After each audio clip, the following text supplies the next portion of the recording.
নমস্কার শ্রোতা বন্ধুরা, আজ আপনারা শুনবেন প্রখ্যাত সাহিত্যিক শরদিন্দু বন্দ্যোপাধ্যায়ের সৃষ্ট অমর চরিত্র ব্যোমকেশ বক্সীর প্রতি আমাদের শ্রদ্ধার নিবেদন। লেখক শ্রী সুকান্ত দাসের কলমে একটি ব্যোমকেশ ফ্যানফিকশন গল্প, ব্যোমকেশ ও পুরনো বাড়ির রহস্য। গল্পের সূত্রধার ও বিশেষ একটি চরিত্রে আমি শুভ, গল্প পাঠে পিনাকি, অন্যান্য চরিত্রে সৌরভ, শিউলি ও অভিজিৎ। শুরু হতে চলেছে আজকের আমাদের বিশেষ নিবেদন, ব্যোমকেশ ও পুরনো বাড়ির রহস্য।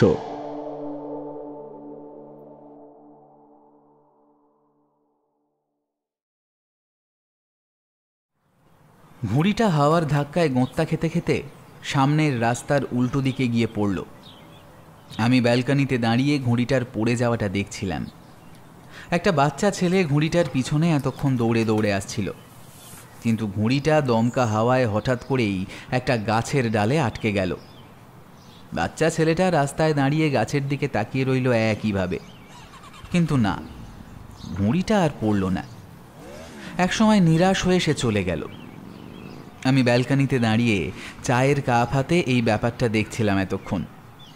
এবার ভিতরের ঘর থেকে ব্যোমকেশ আমায় ডাকল, অজিত, একবার এই ঘরে এসো তো। আমি চায়ের কাপটা একটা চেয়ারের ওপর রেখে দিয়ে ব্যোমকেশের ঘরে গিয়ে বসলাম।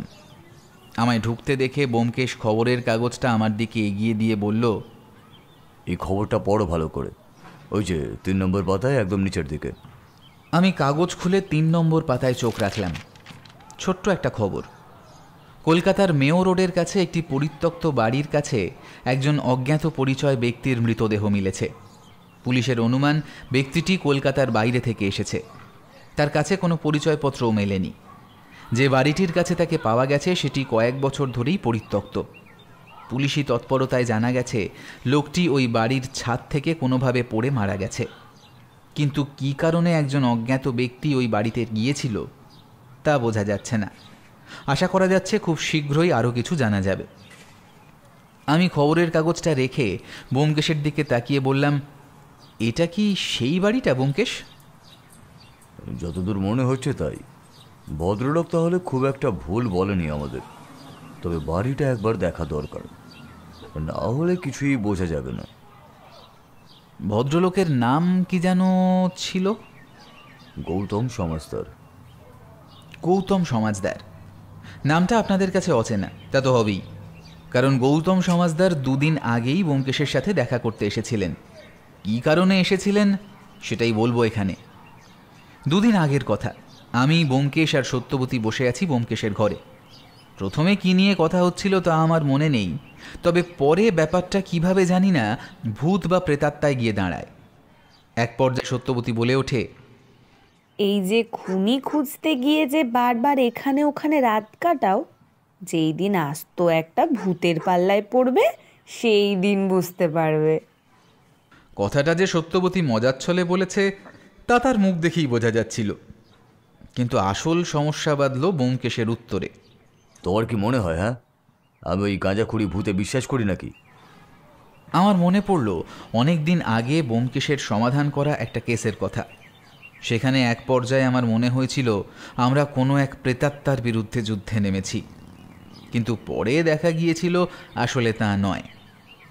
আমি তাই বললাম, ভূতকে অতটা তুচ্ছতাচ্ছিল্য করো না ব্যোমকেশ। কে বলতে পারে এই দিনের আলোতেই একটা আস্ত ভূত আমাদের এই ঘরে এসে উপস্থিত হবে না? অবিশ্বাস তো করছি না, তবে ও বস্তুতে বিশ্বাস যে আমার নেই সে বিষয়ে তুমি খুব ভালো করেই জানো। যার কোনো অকাট্য যুক্তি নেই, যাকে প্রমাণ করার মতো কোনো শক্তপোক্ত কোনো থিওরি নেই, তাকে বিশ্বাস করার কোনো কারণ তো আমি দেখি না। সবাই ওরকম বলে জানো তো। আমাদের বাড়ির কাছেও ওরকম একজন ছিল। তারপর একদিন রাত্রে ভূত দেখে সে নিজেই অজ্ঞান। তারপর থেকে রাতে আর একা বাড়ির বাইরে যেত না। আমি যদি নিজের চোখে দেখবো সেদিন না হয় বিশ্বাস করব, তবে তার আগে বিশ্বাস বা অবিশ্বাস কোনোটাই নয়। বিশ্বাস না করার কারণ না হয় বুঝলাম, কিন্তু অবিশ্বাস করার কারণটা তো ঠিক বুঝলাম না ব্যোমকেশ। বিশ্বাস করার জন্য যে যুক্তি বা থিওরির দরকার হয়, অবিশ্বাসের জন্য তেমনই থিওরি বা যুক্তি প্রয়োজন। অকারণে এই দুয়ের যে কোনোটাই প্রয়োজন নয়। ব্যোমকেশকে মনে মনে আমি যতটা বুদ্ধিমান ভাবি তার কারণ এই ছোট ছোট কিছু বিষয়। মানুষ বিশ্বাস অবিশ্বাসের জন্য নিজের মতকেই গুরুত্ব দেয়, অথচ ব্যোমকেশ এখানেও যুক্তি আর থিওরিকে গুরুত্ব দিচ্ছে। এখানেই বোঝা যায় আর সবার থেকে তার ব্যতিক্রমী চিন্তাভাবনার কথা। আমি বললাম, কিছু বিষয় থাকে মাঝামাঝিতেই, যে কোনো একদিক কোনোদিনই পুরোপুরিভাবে ভারী করা যায় না। ব্যোমকেশ কিছু একটা উত্তর দিতে যাচ্ছিল, তার আগেই দরজা দিয়ে ঢুকলো পুঁটিরাম। দাদাবাবু, একজন আপনার সাথে দেখা করতে এসেছে। ভেতরে পাঠিয়ে দাও, আর শোনো, 3 কাপ চা দিয়ে যাও। পুঁটিরাম বেরিয়ে যেতেই ঘরে এসে ঢুকলেন এক ভদ্রলোক। পরনে সাদা রঙের পাঞ্জাবি, সাদা পাজামা প্যান্ট, মাথার ওপর একটা মস্ত টাক, সামনের দিকে কয়েকটা মাত্র চুল বেঁচে আছে, চোখের উপর একটা হাই পাওয়ারের চশমা, নাকটা একটু লম্বা, 2 হাতে মোট 7টা আংটি।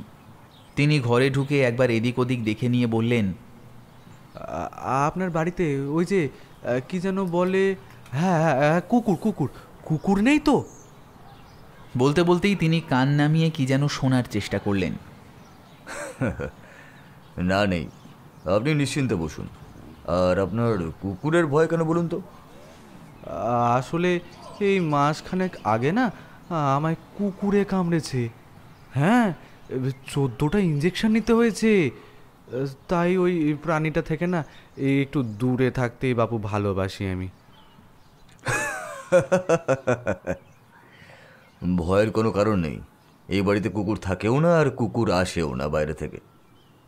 ভদ্রলোক সামনের চেয়ারে বসেই আবার উঠে পড়লেন, একটু অপ্রস্তুত হয়ে বললেন, এই আমি কি বসতে পারি? আমি আর হাসি চেপে রাখতে পারলাম না। একবার হেসে ব্যোমকেশের দিকে তাকিয়ে অনেক কষ্টে সেটা সম্বরণ করে নিলাম। ব্যোমকেশ বলল, হ্যাঁ হ্যাঁ, নিশ্চয়ই, বসুন না। ভদ্রলোক চেয়ারে বসে হাওয়ায় কিসের যেন গন্ধ শুঁকলেন, তারপর বললেন, আচ্ছা, আপনি তো ব্যোমকেশ বক্সী, মানে ওই ডিটেকটিভ। আতশকাচ চোখে দিয়ে মাথায় একটা টুপি চাপিয়ে খুনের সূত্র খুঁজে বার করেন, তাই না? ভদ্রলোকের কথা শুনে আমার এবার আবার হাসি পেল, কিন্তু ব্যোমকেশ আর চোখে আবার আমায় দেখে নিয়েছে, তাই হাসতে না পারলেও মনে মনে ভাবলাম, ভদ্রলোক নিশ্চয়ই সিনেমায় গোয়েন্দাদের দেখে ভেবেছে ব্যোমকেশও সেরকমই গোয়েন্দা হবে। ব্যোমকেশ কিন্তু তার কথায় এতটুকুও বিব্রত হলো না। সে বলল, আমি গোয়েন্দা কিংবা ডিটেকটিভ নই। আমি সামান্য সত্য সন্ধানী মাত্র, সত্যান্বেষী বলতে পারেন। আর ওই টুপি কিংবা আতশকাচ নিয়ে আমি সূত্র খুঁজতে বেরোই না, বরং সব বিষয়ে খুব ভালোভাবে দেখার আর বোঝার চেষ্টা করি। তাহলে কি আপনি পারবেন আমার সমস্যার সমাধান করতে? ভদ্রলোকের কথায় হতাশার ভাব স্পষ্ট। তিনি ব্যোমকেশ সম্পর্কে যে সন্দিহান তা বোঝা গেল। পারবো কি পারবো না তা তো পুরো ব্যাপারটা না জানা পর্যন্ত বলতে পারবো না। আচ্ছা, বেশ, তাহলে আপনাকে ব্যাপারটা খুলেই বলি। হ্যাঁ, দেখুন আপনি কিছু করতে পারেন কি না। এর মধ্যেই চা এসে গেছে। ভদ্রলোক একবার ব্যোমকেশের সম্মতি নিয়ে চায়ের কাপ হাতে তুলে একবার চুমুক দিয়ে চোখ বুঝলেন। তৃপ্তির সাথে একটা আহ শব্দ করে তিনি গলা খাঁকড়িয়ে শুরু করলেন, আমার নাম গৌতম সমাজদার। আমায় দেখে বা কথা শুনে এর মধ্যে নিশ্চয়ই বুঝতেই পেরেছেন আমার একটা সমস্যা রয়েছে। হ্যাঁ, আমার একটা নয়, আসলে অনেকগুলো সমস্যা রয়েছে। এই যে আমি চোখে দেখি কম, কানেও মাঝে মাঝে কম শুনি। তবে সব থেকে বড় সমস্যা হলো আমি মাঝে মাঝে না অনেক কিছু ভুলে যাই। মাঝে মাঝে এমনও হয়েছে কেউ আমার নাম জিজ্ঞাসা করেছে, কিন্তু আমার বেশ খানিকটা সময় লেগেছে আমার নামটা মনে করতে। এর জন্য আবার মাঝে মাঝে আমাকে অপ্রস্তুত হতে হয়েছে। একসময় জানেন, আমি শিক্ষক ছিলাম, গ্রামের এক স্কুলে আমি ইতিহাস পড়াতাম। তখন কিন্তু এসব সমস্যা ছিল না। তারপর হঠাৎ করেই আমার মা মারা যায়। ব্যাপারটা বুঝলেন তো, আমি না একদম মেনে নিতে পারিনি। তারপর থেকেই আমার এই সমস্যাগুলো শুরু হয়, ভুলে যাওয়ার সমস্যা। সব থেকে বেশি সমস্যা হতো জানেন কি, স্কুলে পড়াতে পড়াতে হয়তো দেখা গেল যুদ্ধেতে সালের বদলে সন্ধির সাল বলে দিতাম, নয়তো বাবরের জন্মের সালের বদলে বসিয়ে দিলাম সিরাজউদ্দৌলার মৃত্যুদিন। এভাবে চলছিল। তবে একদিন না নিজে থেকে এই কাজে ইস্তফা দিয়ে দিলাম, তারপর বাড়ি চলে এলাম। এতটা বলেই ভদ্রলোক আবার বাতাসে কিসের গন্ধ শুঁকলেন, তারপর বললেন, কোথায় যেন রান্না পুড়ছে। ব্যোমকেশ এই কথায় একবার জোরে হেঁকে বলল, সত্য, ও সত্য, একবার দেখো তো রান্নাঘরে কিছু পুড়ছে নাকি। সামান্য কিছুক্ষণ পরেই সত্যবতীর চিৎকার, আমার তরকারি পুড়ে গেল বোধহয়। আমি অবাক হয়ে গেলাম। ভদ্রলোকের নাকের শক্তি বেশ প্রবল মানতেই হবে। আমি ব্যোমকেশ যেখানে একই ঘরে বসে এই গন্ধ পেলাম না, সেখানে উনি এরকম একটা গন্ধ পেলেন কি করে? ভদ্রলোক কিন্তু সেসব ভুলে গিয়ে আবার বলতে শুরু করেছেন, যেন এ অতি সামান্য ব্যাপার। আমার বাড়ি কলকাতায় মেয়র রোডের কাছেই। ওই মেয়র রোডের কাছে একটা বড় ঝিল মতো আছে না, হ্যাঁ, ওই রাস্তা ধরে একটু এগিয়ে গিয়ে ডান দিকে গেলেই ছোট্ট দোতলা বাড়ি আমার। আসলে মায়ের আগেই বাবা মারা গেছিলেন। থাকার মধ্যে ছিল বাড়িটা আর সামান্য কিছু অর্থ। আসলে মিথ্যে বলবো না ব্যোমকেশবাবু, আমি না একটু হিসেবি মানুষ, তাই সেই অর্থে আজও হাত দিতে হয়নি। আমার চাকরি থেকে যা অর্থ এসেছে তা খরচ করেও কিছুটা আমি জমিয়েছি। তাতে আর বাবার রেখে যাওয়া অর্থে বাকি জীবনটা স্বাচ্ছন্দ্যে না হলেও ওই হিসেব করে চললে কেটে যাবে। আপনি বোধহয় বিব্রত হচ্ছেন ব্যোমকেশবাবু। আসলে না, আমি খুব একটা মানুষের সাথে মিশি না, কথাও বলি না। ধরুন, নাড়ুবাবুর সাথে কথা বলতে বলতে তাকে যদুবাবু বলে ডেকে দিলাম। ব্যাপারটা না খুব অস্বস্তিকর হয়ে পড়ে মাঝে মাঝে, তাই একটু এড়িয়েই চলি সবাইকে, বুঝলেন নতেন্দ্রবাবু? আমি প্রমাদ গুনলাম, এই রে, আবার গুলিয়ে ফেলেছে। ব্যাপারটা তিনি এখনও ধরতে পারেননি। আমার কিন্তু অধৈর্য লাগছিল এবার। এই এত কিছু বাড়ি বয়ে এসে বলার কারণটা কি? ব্যোমকেশ কিন্তু অধৈর্য হয়নি। আসলে এই ধৈর্য ব্যাপারটাই ব্যোমকেশের মধ্যে এত বেশি আছে যে মাঝে মাঝে আমার ভীষণ অবাক লাগে। তবে গৌতমবাবু কিন্তু বলেই চলেছেন। এবার আসল কথাটা বলি। আসলে না, নিজের ব্যাপারে একটু বলে রাখাটা দরকার মনে হলো, তাই বলে রাখলাম। আমার বাড়ির সামনাসামনি একটা দোতলা বাড়ি আছে। হ্যাঁ, বাড়িটা প্রায় অনেক বছর ধরেই পরিত্যক্ত। আমি শেষ যখন সে বাড়িতে কাউকে দেখেছি তাও আজ থেকে প্রায় বছর চারেকের বেশি। তারপর থেকে আর সে বাড়িতে কেউ যেত না। এবার সপ্তাহখানেক আগের কথা বলি। ও বাড়িটা দেখলে ব্যোমকেশবাবু আপনার মনে হবে একটা ভূতের বাড়ি দেখছেন। তবে সে তো আপনি গেলেই দেখতে পাবেন। হ্যাঁ, তারপর কি যেন বলছিলাম যদুবাবু? আমি উত্তর দেওয়ার আগেই ব্যোমকেশ বলল, আপনার বাড়ির উল্টো দিকে একটা ভূতের বাড়ির কথা বলছিলেন। হ্যাঁ, তাই তো। হ্যাঁ, তো পাড়ার বাচ্চা ছেলেরা আর বাড়ির পাশের বাগানে প্রতিদিন বিকেলে ক্রিকেট খেলতে যেত। বেশ বড় একটা বাগান, আর তার মাঝে একটু খোলা জায়গা। বাগানের সব গাছ মরে কালো হয়ে গেছে। বিকেলে প্রতিদিন তারা ওখানে যেত। সেদিন আমি বাড়িতেই ছিলাম। হঠাৎ একটা বাচ্চার চিৎকার শুনতে পাই। আমি নিচের ঘরেই ছিলাম। বাইরে বেরিয়ে দেখি ওই বাড়ির বাগান থেকে তারা ছুটে আসছে। আমি তো প্রথমে অবাক। তারপরে একজনকে ধরে জিজ্ঞাসা করি যে কি হয়েছে। বাচ্চাটা তো প্রথমে কিছুই বলতে চাইছিল না। তারপর একটা সময় সব খুলে বল। ওরা নাকি প্রতিদিনের মতোই খেলছিল, তো বলটা একজন তুলে মারায় দোতলার ব্যালকনিতে চলে যায়। বাড়িটা ভূতের বাড়ি বলে বদনাম থাকলেও কেউ কিন্তু ওখানে কিছু দেখেনি। তবুও বাচ্চা ছেলের দল প্রথমে দোতলায় কেউ যেতে চায়নি।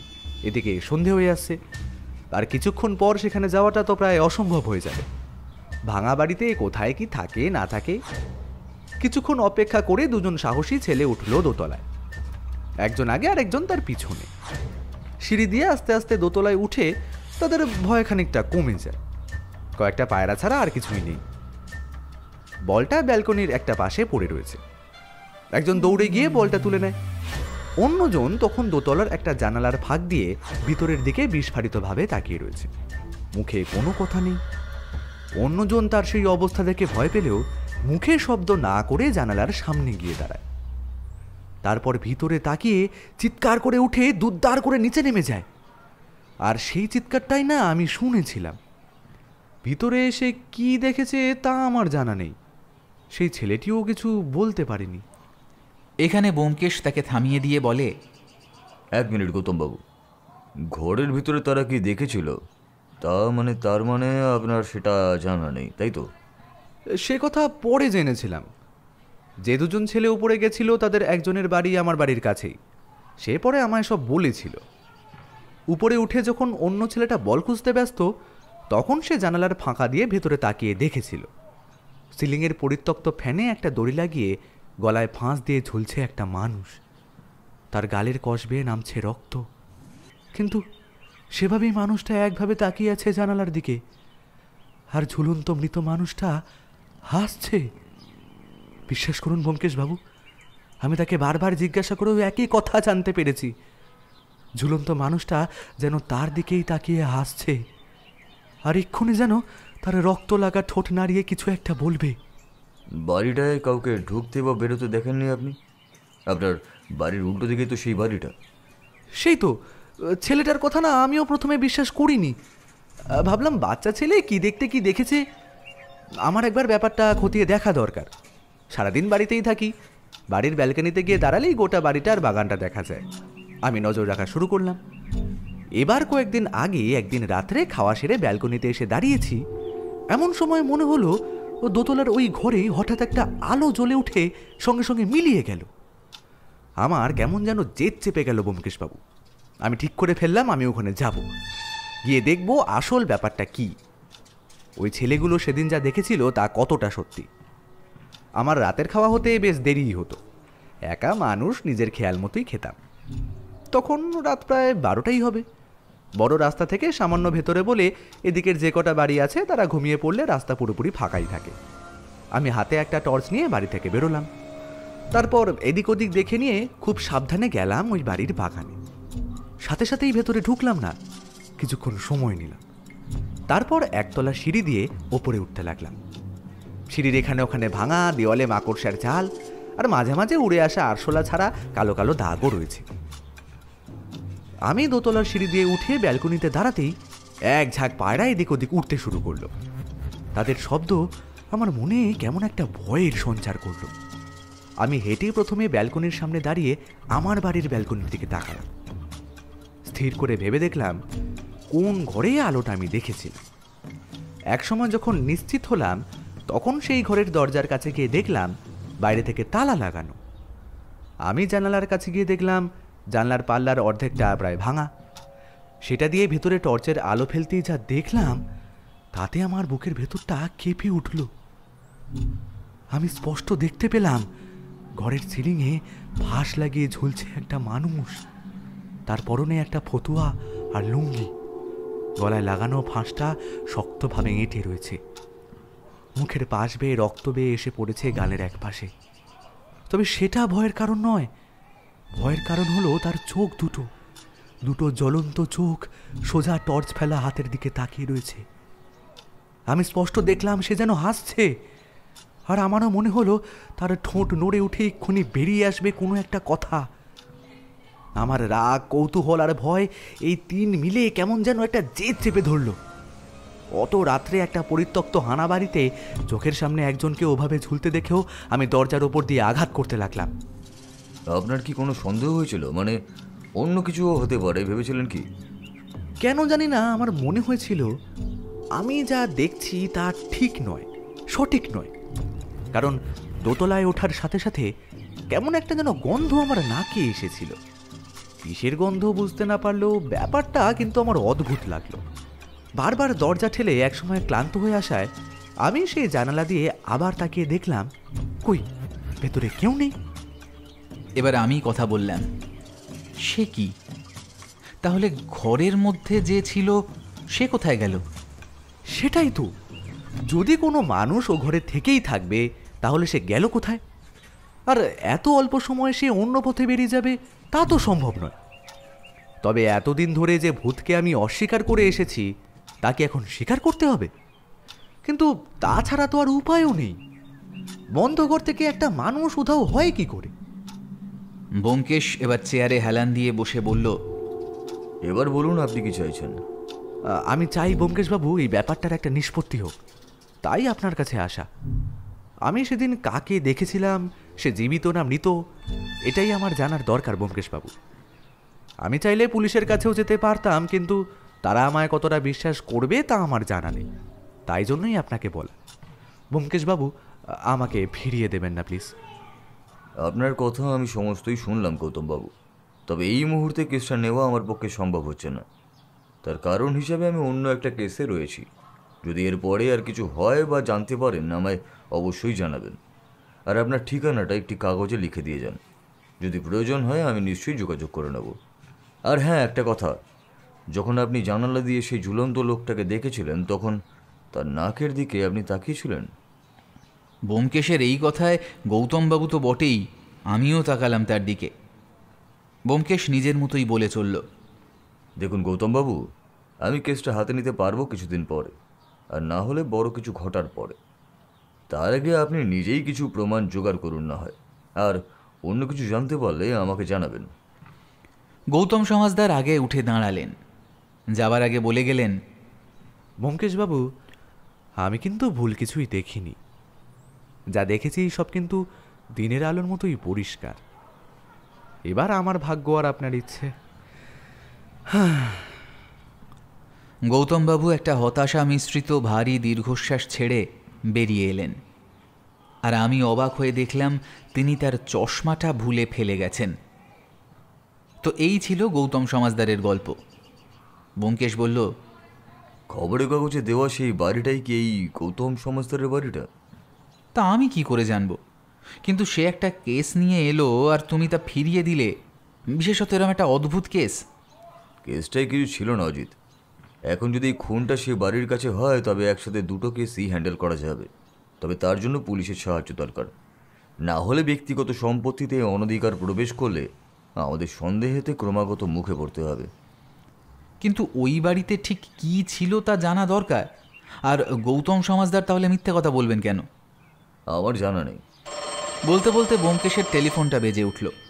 ব্যোমকেশ উঠে ফোন ধরতে যেতেই আমি চেয়ারে বসে ভাবতে লাগলাম গৌতমবাবুর ব্যাপারটা। ভূত প্রেতে আমার বক্তব্য ওই ব্যোমকেশেরই মতন, হ্যাঁ বা না কোনো দিকেই নেই আমি। যেদিকে যখন প্রয়োজন হবে তখন সেদিকে ভাবব।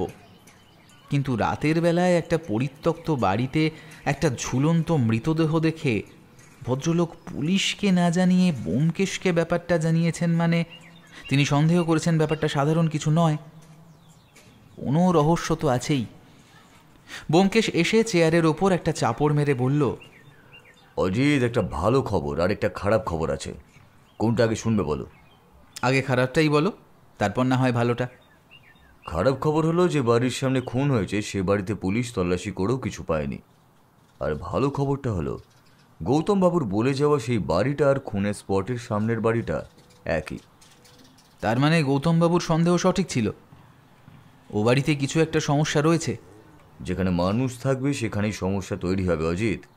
মানুষ নিজেকে শান্তিপ্রিয় মানুষ বলে দাবি করে, অথচ তারপর শান্তির জন্য যা যা করে তা অন্য মানুষকে শান্তিতে থাকতে দেয় না। তাহলে কখন বেরোতে হবে? বিকেলে মিস্টার দাস আসবেন, তখনই বেরোবো। আচ্ছা, তোমার সেই ইন্সপেক্টর বন্ধু রাখালের খবর কি? তাকে তো অনেক দিন হলো দেখাই যায় না। তার অন্য জায়গায় বদলি হয়ে গেছে অজিত।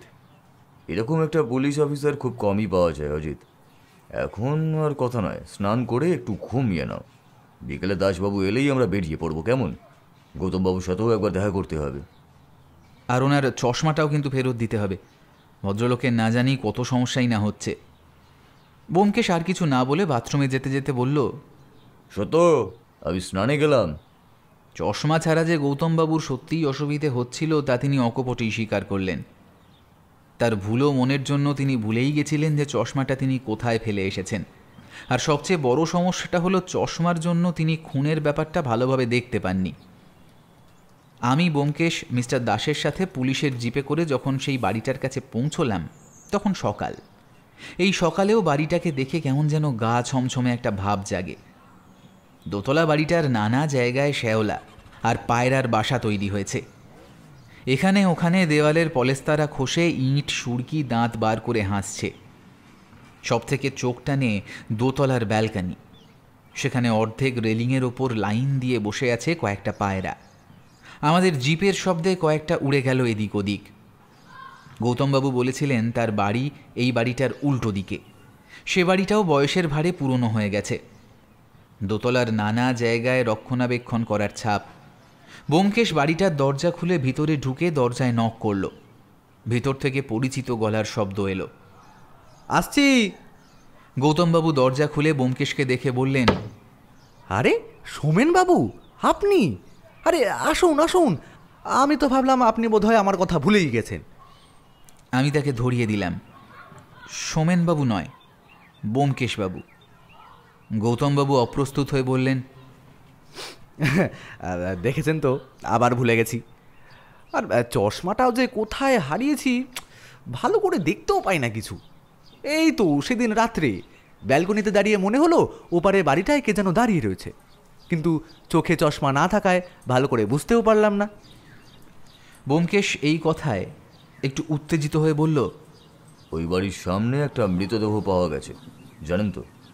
আরে সেই কথাই তো বলছি, তার আগের রাতই তো যতদূর মনে পড়ে, হ্যাঁ ওই ওই ব্যাপারটা আমি দেখেছিলাম, কিন্তু ভাগ্য খারাপ, অনেক খুঁজেও চশমাটা আর।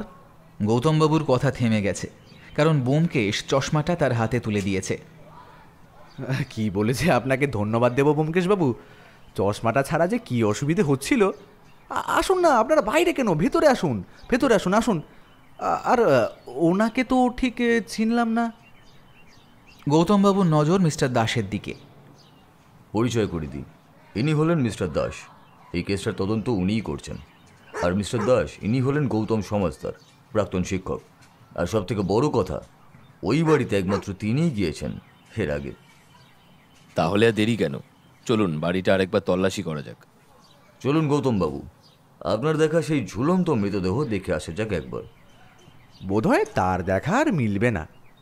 কেন? যার মৃতদেহ রাস্তায় পড়ে থাকতে দেখা গেছিল, তাকেই আমি বোধহয় ওই ঘরে ঝুলন্ত অবস্থায় দেখেছিলাম। আপনি নিশ্চিত? কিছুটা, তবে না, একটা ব্যাপারে আমার খটকা ছিল ব্যোমকেশবাবু। দু একদিনের মধ্যে আমি নিজেই আপনার কাছে যেতাম। কি খটকা? আমি যখন ঝুলন্ত মৃতদেহ বা দেহটা দেখেছিলাম, তার পরনে কিন্তু ছিল লুঙ্গি, আর রাস্তায় পাওয়া মৃতদেহের পরনে কিন্তু ছিল শার্ট প্যান্ট। এমনকি ব্যোমকেশবাবু সেদিন যে বাচ্চাটা জানালা দিয়ে সেই দৃশ্য দেখেছিল, সেও কিন্তু দেখেছে এই লুঙ্গি পরা লোকটাকেই। ব্যোমকেশ যেন সামান্য হাসল, তারপর বলল, আপনার ভূত তাহলে জামা কাপড় বদল করে। গৌতমবাবু চশমাটা পরে নিয়েছেন ততক্ষণে। তারপর ঘরের দরজা বন্ধ করে আমাদের সাথে বাইরে বেরিয়ে এলেন। বাড়িটার ডান দিকে খোলা জায়গা, বাগানটা যে একসময় বেশ সুন্দর ছিল তা বোঝাই যাচ্ছে, তবে এখন গাছপালা যত্নের অভাবে মরে কালো হয়ে গেছে। সামনের সিঁড়ি দিয়ে দরজার কাছে উঠতেই একটা পায়রা ডাকতে ডাকতে আমাদের মাথার উপর দিয়ে উড়ে গেল। ব্যোমকেশ সবার পিছনে ছিল, সে ভালো করে পায়রাটার দিকে তাকিয়ে দেখল কিছুক্ষণ, তারপর গৌতমবাবুর দিকে তাকিয়ে বলল, আচ্ছা গৌতমবাবু, এই পায়রাগুলো কি সবসময় এভাবেই উঠতে থাকে? মানে সারাদিন ওরা এভাবেই ডাকে? না, তা মনে হয় না। এ বাড়িতে কেউ ঢুকলে তখনই হয়তো ওরা ভয় পেয়ে ওভাবে চিৎকার করে। ব্যোমকেশ কি যেন একটা ভাবতে লাগলো একভাবে তাকিয়ে। আমি বললাম, আচ্ছা আমরা একবার ভিতরে যাই, দেখে আসি গিয়ে, তারপর না হয় চিন্তা ভাবনা করো তুমি। দুঃখিত অজিত, আসলে এক জায়গায় এত পায়রা একসাথে খুব একটা দেখিনি, তাই আর কি। চলো চলুন মিস্টার দাস। সিঁড়ি বেয়ে উঠতে উঠতে মিস্টার দাস বললেন, এ বাড়ির মালিক সুখময় সামন্ত, তবে তিনি এ বাড়ি ছেড়ে গেছেন প্রায় বছর 4 হলো। ওনার স্ত্রীর মৃত্যু এ বাড়িতেই হয়েছিল, তারপর উনি আর এখানে থাকতে চাননি। ওনার এক ছেলে আছে কলকাতায়, তার সাথে আমরা যোগাযোগ করেছিলাম। তিনি আমাদের জানান বাড়িটা বিক্রির চেষ্টা হয়েছে অনেকবার, কিন্তু বিক্রি করা যায়নি। তারপর থেকে তারা এ বাড়িতে আর আসেন না, আসলে প্রয়োজনও হয় না। বিশাল ব্যবসা তাদের এখন, কোনো অনাথ আশ্রমে দান করার কথা চলছে বাড়িটা। আমরা দোতলার ব্যালকানিতে চলে এসেছি এরই মধ্যে। ভাঙা জানলাটা চোখে পড়ল। গৌতমবাবু হাতের ইশারায় জানলাটা দেখাতেই ব্যোমকেশ এগিয়ে গিয়ে চোখ রাখল তার ভাঙা জায়গাটায়। মিস্টার দাস ততক্ষণে দরজার সামনে গিয়ে ঠেলে দরজাটা খুলে ফেলেছেন। সাথে সাথেই গৌতমবাবু বললেন, আরে এই দরজাটা তো তালা বন্ধ ছিল, এটা খুলল কিভাবে? মৃতদেহ যেদিন পাওয়া গেল সেদিন আমরা এ ঘরে এসেছিলাম, তখন তো তালা ছিল না এখানে। তবে হ্যাঁ, ঘরের ভেতরে একটা তালা আর চাবি রাখা ছিল। কিন্তু গৌতমবাবু যেন বিশেষ অবাক হয়েছেন সেভাবেই ভেতরে ঢুকলেন, আর ঢুকেই তাকালেন সিলিংয়ের দিকে। সেখান থেকে তখনও একটা ফাঁস লাগানো দড়ি ঝুলছে। ঘরের তালা তাহলে খোলা হয়েছে ওই লোকটার মৃত্যুর দিন। কিন্তু তাহলে এতদিন তালা দিতে ভেতরে কেউ অপেক্ষা করছিল? ঘরের ভিতরে যদি কেউ থাকে তাহলে বাইরে থেকে তালা দেওয়া থাকবে কেন? সেটাই তো বোঝা যাচ্ছে না গৌতমবাবু। ঘরটা একবার ভালো করে দেখা দরকার। ঘরের 3 দিকে 3টে বড় বড় জানলা, তবে তাদের অবস্থা খুব একটা সুবিধের নয়। এখানে ওখানে ভাঙা। ঘরে একটা বিছানা, তবে তার উপর পুরু ধুলো। মেঝে এখানে ওখানে ধুলো থাকলেও তার মাঝে আছে অনেক পায়ের ছাপ। তবে পুলিশ এ ঘরে আগেও এসেছিল, তাই এই পায়ের ছাপ তাদেরও হতে পারে। একটা বড় কাঠের আলমারি এক পাশে, আর তার পাশে একটা টুল। টুলের ওপরে কিন্তু ধুলো পড়েনি, তার মানে সেটা রীতিমতো ব্যবহার করা হয়েছে। ব্যোমকেশ ভালো করে গোটা ঘরটা দেখতে লাগলো।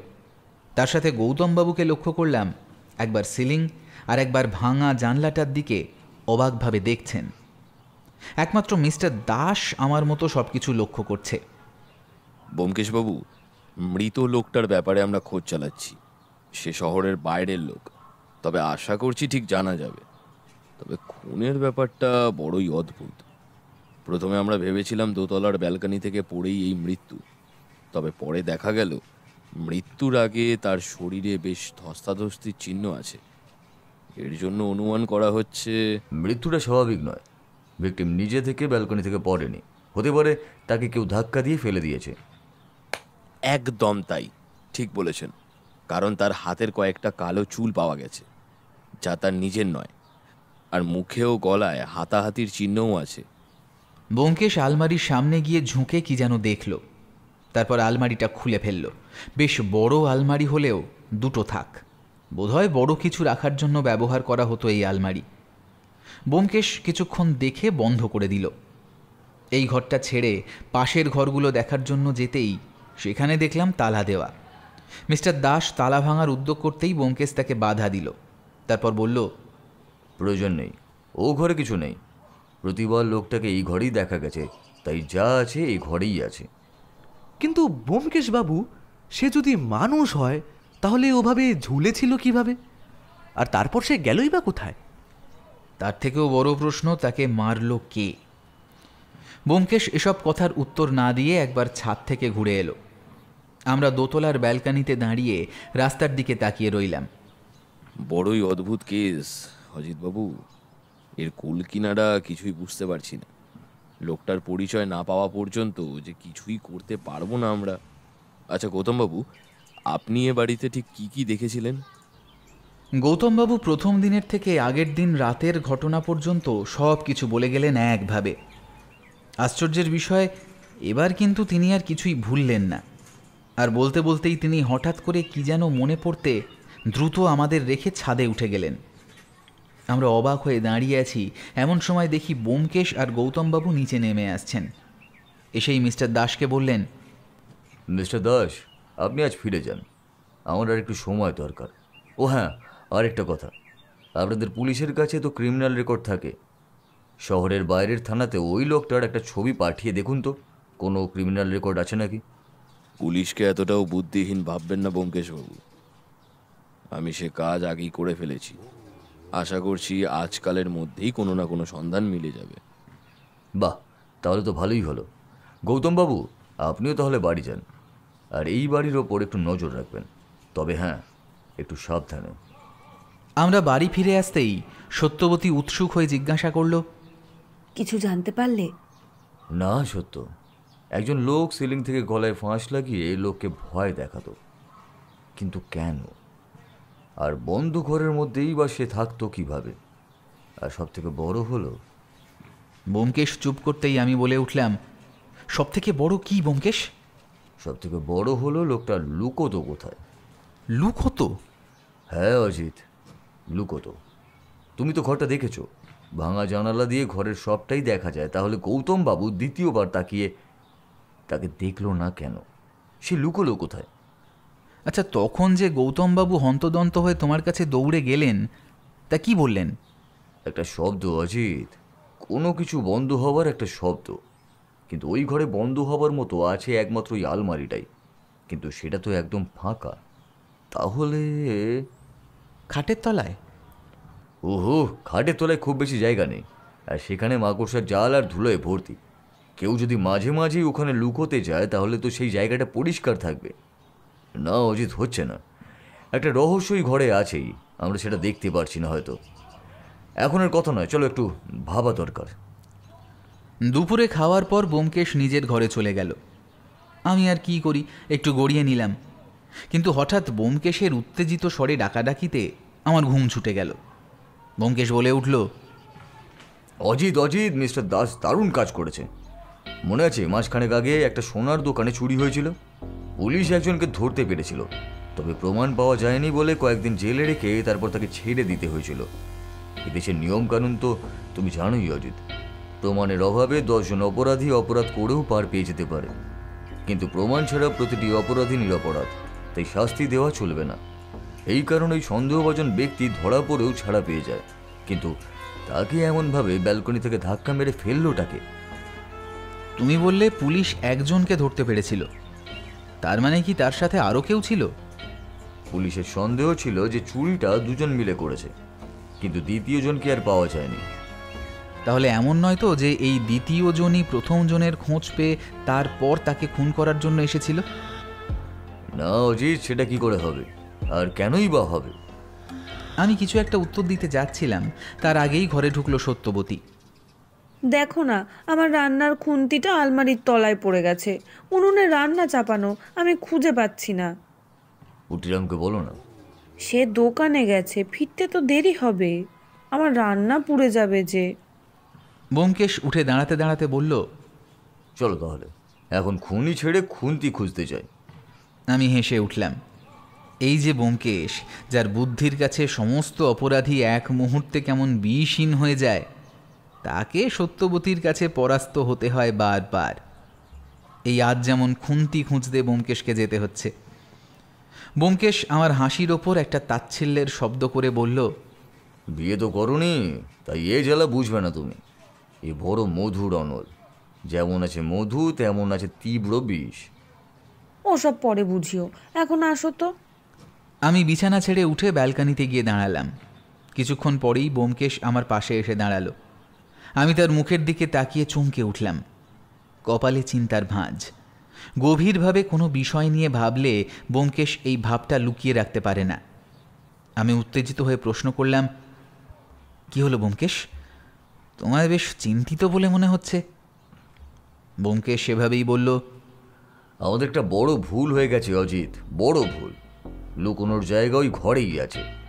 আমার যতদূর মনে হয় ওই বাড়ির নিচে একটা লুকোনো ঘর আছে, আর সেখানেই পাওয়া যাবে আমাদের সব প্রশ্নের উত্তর। তুমি এতটা নিশ্চিত হয়ে কি করে বলছো? আমরা তো ওই ঘরে বেশ ভালোভাবেই দেখেছি। তাহলে? আমরা ততটাই দেখেছি যতটা চোখের সামনে ছিল। আরো ভালো করে দেখতে হবে অজিত, বিশেষ করে ওই আলমারিটা। ওই খালি আলমারি, ওখানে কি কেউ লুকিয়ে থাকতে পারবে? আর যদিও বা থাকে, তাতেই গিয়ে আমরা সেই দ্বিতীয় ব্যক্তিকে ধরতে পারবো ব্যোমকেশ? তা ঠিক এই মুহূর্তে বলতে পারছি না, তবে আমাদের আজ একবার আবার ওই বাড়িতেই যেতে হবে। আবার? এই ব্যোমকেশ, তুমি কি করতে চাইছো বলো তো? আমায় দুটো কাজ করতে হবে। প্রথমে তুমি প্রয়োজন হলে আর একটু ঘুমিয়ে নিতে পারো, হয়তো আজ আমাদের সারা রাত জাগতে হবে।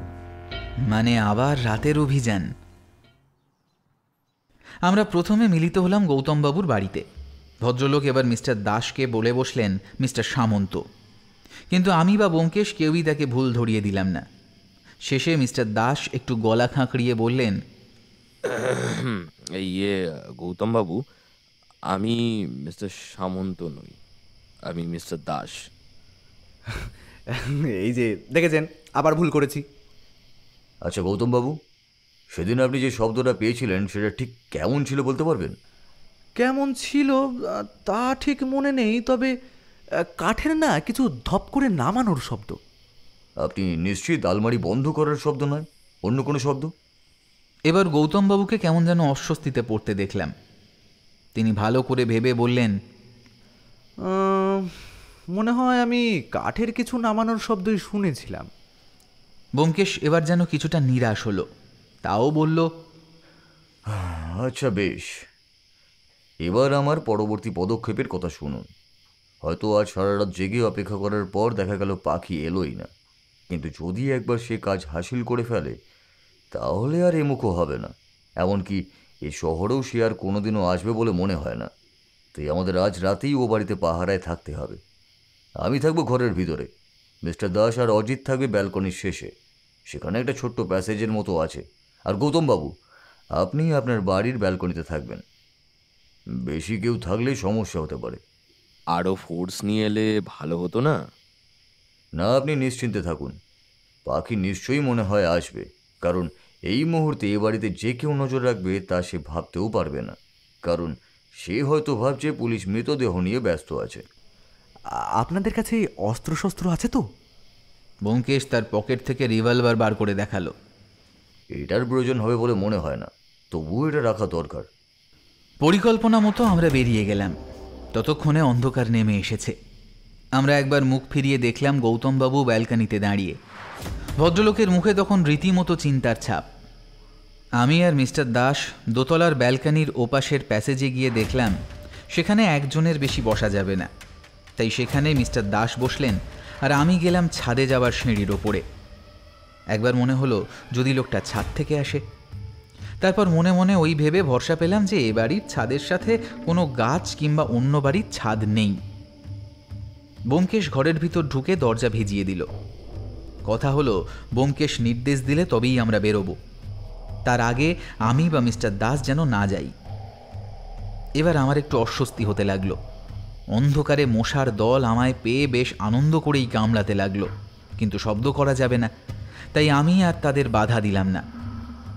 সময় কেটে যেতে লাগলো। ঠিক কতক্ষণ পর মনে নেই, নিচের দিকে পায়রার দল হঠাৎ করেই কেমন যেন ডেকে উঠে উড়তে লাগলো। ঠিক সেই সময় কাল বাড়িতে ঢোকার সময় ব্যোমকেশের অবাক হয়ে পায়রার উড়ে বেড়ানো দেখার কথাটা মনে পড়ল। আমি এবার বুঝলাম পায়রার দল আসলে সংকেতের কাজ করত। তারা এভাবে উড়ে শব্দ করলেই ঘরে থাকা লোকটা বুঝতে পারত কেউ এসেছে, আর তখনই তাকে সেই ঝুলে পড়ার নাটকটা করতে হতো।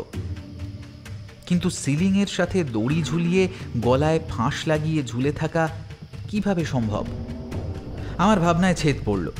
সিঁড়িতে সাবধানী পায়ের শব্দ পেলাম। আমি নড়ে চড়ে বসলাম। সেখানে বসেই আমি শুনতে পেলাম পায়ের শব্দ উপরে উঠে আসছে। আমি যেখানে বসে আছি সেখান থেকে সিঁড়ির বাঁকটা স্পষ্ট দেখা যায় না, তবে বোঝা গেল কেউ একজন সিঁড়ির বাঁকে এসে দাঁড়িয়েছে।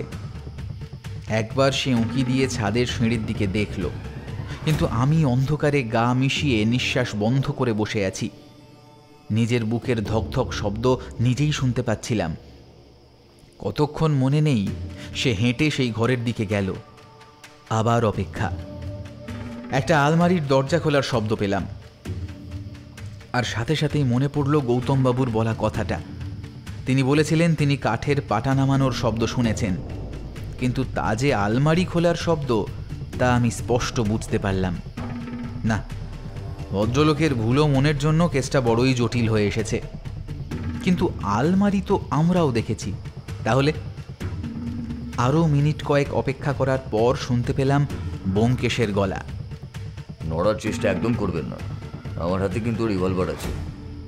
যেখানে আছেন সেখানেই দাঁড়িয়ে থাকুন। এটাই ছিল আমাদের জন্য নির্দেশ। আমি সিঁড়ি দিয়ে নেমে দেখি মিস্টার দাস টর্চ জেলে ও ঘরে ঢুকছেন। আমিও ঢুকতেই দেখি মিস্টার দাসের টর্চের আলোয় দাঁড়িয়ে একজন লোক, তার হাতে একটা কাপড়ের পুঁটলি। মিস্টার দাস, ওর হাত থেকে পুটলিটা নিয়ে নিন। ওটাতেই আছে সোনার দোকান থেকে চুরি করা সমস্ত গয়না। আজই ওগুলো নিয়ে শহর ছাড়ার পরিকল্পনা করেছিল। যদি আজ আমার ওই আলমারিটা নিয়ে সন্দেহ না হতো তাহলে পাখি পগার পার, তার টিকিটিও খুঁজে পাওয়া যেত না। আমি যে চুরিটা করেছি তার কোনো প্রমাণ? চুরির প্রমাণ নেই, তবে খুনের প্রমাণ আছে। আপনার বন্ধু, মানে চুরির সময় যে আপনার বন্ধু ছিল আর পরে তাকে ব্যালকনি থেকে নিচে ফেলে খুন করেন, তার হাতে আপনার মাথার চুল এবং আরও একটা জিনিস পাওয়া গিয়েছিল। আর আজ রাতের অন্ধকারে চোরাই মাল নিতে এসেছেন। আর কি প্রমাণ চান? হ্যাঁ, কাজটা কিন্তু ভালো হলো না ব্যোমকেশ বক্সি। আমি রঞ্জিত সিংহ, এত সহজে কিন্তু আপনাকে আমি ছাড়ব না। আগে নিজে বাঁচুন, তারপর না হয় আমার কথা ভাববেন। একটা খুন আর একটা চুরি, আগে দেখুন কতদিনের শাস্তি হয় আপনার। এরপর যা ঘটল তার জন্য আমরা তৈরি ছিলাম না। চোখের নিমেষে পকেট থেকে একটা ছুরি বার করে লোকটা ছুঁড়ে দিল ব্যোমকেশের দিকে। এই অন্ধকারেও ব্যোমকেশ সামান্য সরে যেতেই ধারালো ছুরিটা গিয়ে লাগলো দেওয়ালে, আর সাথে সাথেই মিস্টার দাসের একটা ঘুষি গিয়ে পড়ল রঞ্জিত সিংহের গালে। হাতে হাত কড়া পরিয়ে তাকে নিয়ে গেলেন মিস্টার দাস। আমি আর ব্যোমকেশ গৌতমবাবুর বাড়িতে গেলাম। তিনি ব্যালকানিতে দাঁড়িয়েছিলেন। আমাদের দেখে বললেন, ব্যোমকেশবাবু, তাহলে খুনি ধরা পড়লো? আপনি যেভাবে সাহায্য করেছেন তা না করলে হয়তো এত তাড়াতাড়ি কেসটার সমাধান হতো না। আমি আর কি করলাম? আমি তো নিজেই কিছু মনে রাখতে পারি না। আপনার শোনা শব্দটাই কিন্তু আমায় সাহায্য করলো। আপনি ঠিকই শুনেছেন, কাঠের পাটাটা নামানোর শব্দই ছিল। ও বাড়ির আলমারির নিচে একটা লুকোনো রাস্তা আছে। যে মারা গেছেন সে হয়তো ওই ঘরেই লুকিয়ে থাকতো, আর কেউ ও বাড়িতে ঢুকতে গেলেই পায়রার ডাক তাকে সাবধান করে দিত। তখনই সে সিলিংয়ের সাথে ফাঁস লাগিয়ে ঝুলে পড়তো। এক মিনিট ব্যোমকেশবাবু, এই ব্যাপারটা আমার মাথায় না ঢুকছে না। কিভাবে এটা সম্ভব? প্রথমে আমি ব্যাপারটা বুঝতে পারিনি, পরে ধরতে পেরেছি। জানলা দিয়ে আপনি সেই ঝুলে থাকা লোকটার পায়ের নিচ পর্যন্ত দেখেছিলেন। আমার মনে হয় আপনি হাঁটু পর্যন্ত দেখেছেন, আর সেখানেই আসল খেলাটা। কিন্তু কিভাবে? আসলে ঘরের মধ্যে আমরা যে টুলটা দেখেছিলাম তার উপরে দাঁড়িয়েই মৃত লোকটি গলায় ফাঁস লাগিয়ে ঝুলে পড়ার নাটক করত। আর জানলার ফাঁক দিয়ে দেখলে খাটের আড়ালে থাকতো সেই টুলটা। তাই আপনার মনে হয়েছিল যে পুরোটাই ফাঁস লাগিয়ে ঝুলছে। আসলে সে টুলের উপরেই থাকতো। আর পরে আলমারি খুলে তার তলায় পাটাতন সরিয়ে নিচে ঢুকে পড়ত। সেই শব্দই পেয়েছিলেন গৌতমবাবু। সত্যি ব্যোমকেশবাবু, আপনার বুদ্ধি নিয়ে আমরা যে সন্দেহ প্রকাশ করেছিলাম তার জন্য কিন্তু দুঃখিত সোমেনবাবু। আমি আর ব্যোমকেশ এবার হো হো করে হেসে উঠলাম। পরদিন সকালে ব্যোমকেশের ঘরে বসে খবরের কাগজ পড়ছি। হঠাৎ একটা কথা মনে হতেই বললাম, আচ্ছা ব্যোমকেশ, তোমার হঠাৎ আলমারির তলায় গুপ্তধন থাকার কথা মনে হলো কেন? ব্যোমকেশ চোখ বুজে বসেছিল। আমার কথায় চোখ না খুলেই বলল, এর কিছুটা ক্রেডিট সত্যকেও দেওয়া যায়। সেদিন খুন্তি খুঁজতে গিয়ে দেখলাম আলমারির নিচে সামান্য ফাঁকা আছে, অথচ ও বাড়ির আলমারির তলায় কোনো ফাঁকা নেই। তখনই সেই শব্দ আর অনুমান মিলে গেল। তবে আলমারিটা ছিল জানলার ডান দিকে। গুপ্ত দরজা লুকোনোর জন্যে ভাঙা আলমারির নিচটা ভেঙে ওটা করা হয়েছিল। পুরনো বাড়ি আর গুপ্ত ঘর, বেশ একটা গুপ্তধন অনুভূতি ছিল কিন্তু। কি বলো ব্যোমকেশ? ঠিকই বলেছ অজিত, পুরনো বাড়ির গুপ্তধন। শুনছিলেন লেখক শ্রী সুকান্ত দাশের কলমে একটি ব্যোমকেশ ফ্যানফিকশন গল্প, ব্যোমকেশ ও পুরনো বাড়ির রহস্য। সম্পাদনা, ডিরেকশন এবং ভিডিওর ভিজুয়াল এফেক্টসে প্রায়ণ ও বুবাই। শব্দ পরিকল্পনা, মিশ্রণ এবং আবহ সৃষ্টিতে মিহান্স প্রোডাকশন হাউস থেকে শুভ ও অমিত। কেমন লাগলো আজকের গল্পটি?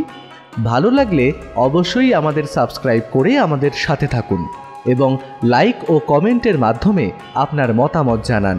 এরকম গল্প যদি আরও শুনতে চান তাহলে প্লিজ আমাদের কমেন্টের মাধ্যমে জানান। দেখা হবে নতুন কোনো গল্পে। ততক্ষণের জন্য শুভরাত্রি। ভালো থাকবেন এবং সকলকে ভালো রাখবেন।